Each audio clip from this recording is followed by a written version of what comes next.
The world in our community is actually changing rapidly, and what we see as a very, very modern tendency in industry is the rapidly changing business models of more outsourcing, and where a few years ago it was outsourcing the BA commodity, let's say the late stage clinical studies with very well developed and validated assays. We're now seeing more and more earlier studies being outsourced to CRO partners, and this immediately asks the question: how can we optimize the CRO pharma interface in generating a collaboration which brings the paradigm BA as a commodity into BA as a partner? So Cecilia, I know you're working in a company which has a model which is strongly built on outsourcing from history.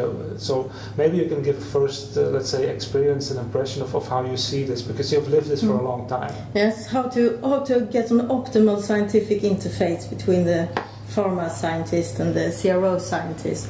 I would say there are a few words that come across my mind. That is communication, openness, respect, and trust. In the best cases I have seen, that is when the pharma scientists work closely, directly with the CRO BA scientist, and have all the communication sort of expectations aligned. How to work and what to work and how to communicate, etc. And I would like to add that value to have face-to-face meetings regularly.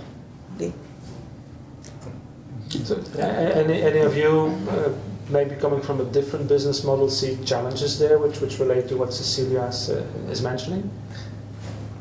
For what we do, I think I completely agree with Cecilia. We have both model, internal or external, but external is really building a relationship, a true partnership where the bioanalyst and the CRO is not a data provider, but somebody who's going to work with us to decide on how we can implement sometimes new techniques, or even how the process needs to be run so that it's getting efficient. At the same time, the bioanalyst has a view on the project and understand where the data are going.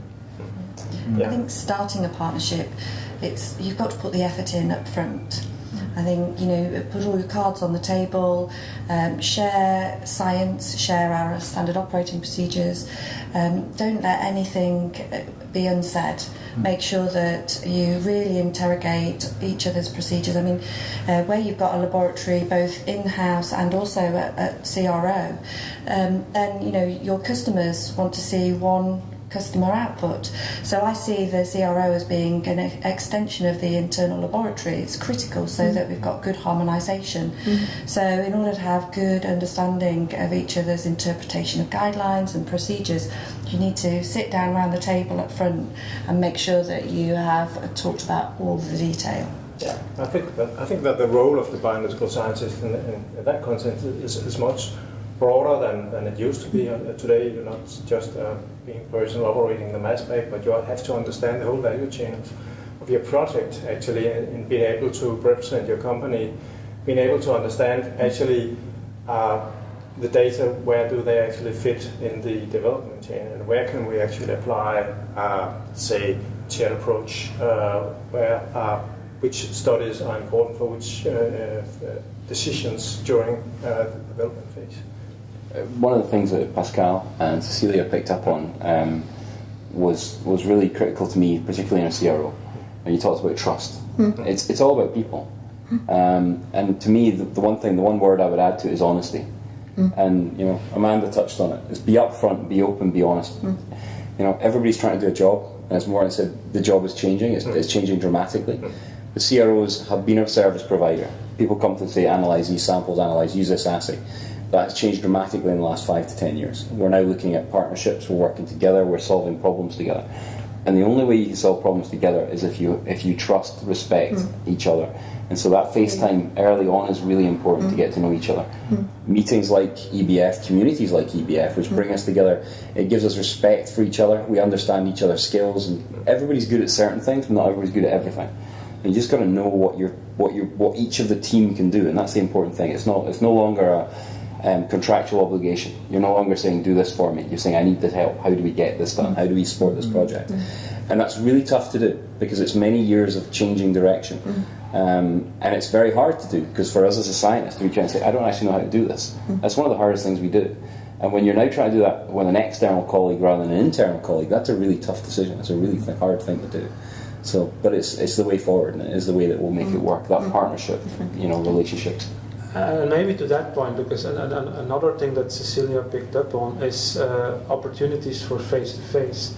And maybe we should think broader than only the CRO-pharma relationship, because at the same time, global companies, we work together with a number of different investigators, and this may be around the globe. And how do you build that trust also just in project teams? So is there something that we can do as a bioanalytical scientist as well to make sure that we can make the connection which is needed? Not only this in the CRO pharma, but where there's the bioanalyst connection is very important, but there's connections outside of the BA connection, which is really the drive of good data, so also in companies.